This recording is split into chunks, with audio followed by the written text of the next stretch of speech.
Lakshadweep football അസോസിയേഷനും Nilgiri college sports അക്കാദമിയും തമ്മിലുള്ള ധാരണാപത്രത്തിലാണ് ഇന്ന് ഇവിടെ സൈൻ ചെയ്തിരിക്കുന്നത്. വരുന്ന വർഷങ്ങളിൽ ഇരു പാർട്ടികളും ഫിസിക്കൽ എഡ്യൂക്കേഷൻ മേഖലയിലും ഫുട്ബോൾ ഡെവലപ്മെൻറ്റിലും വിവിധ കായിക മേഖലയിലും മറ്റ് മേഖലകളിലും സഹകരിച്ച് പ്രവർത്തിക്കാനുള്ള ധാരണാപത്രത്തിലാണ് ഇന്ന് ഒപ്പുവച്ചിരിക്കുന്നത്.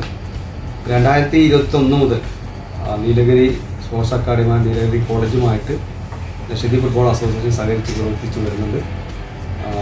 ലക്ഷദ്വീപിലെ സന്തോഷ് ട്രോഫി ടീം പലപ്പോഴായിട്ട് ക്യാമ്പ് ചെയ്തിട്ടുള്ളത് നീലഗിരി കോളേജ് ക്യാമ്പസിലാണ്. അതുപോലെ ഇൻ്റർനാഷണൽ ചാമ്പ്യൻഷിപ്പിലും ലക്ഷദ്വീപ് പ്രതികരിച്ചുകൊണ്ട് ടീം പങ്കെടുക്കുന്നുണ്ടായി. അവിടെ ഇതിനൊക്കെ നമുക്ക് സഹായ സഹകരണം ചെയ്ത MD റഷീദ് ഗസാലി, അതുപോലെ physical education director Saleem Varghese sir, എല്ലാവർക്കും നന്ദി രേഖപ്പെടുത്തുന്നു.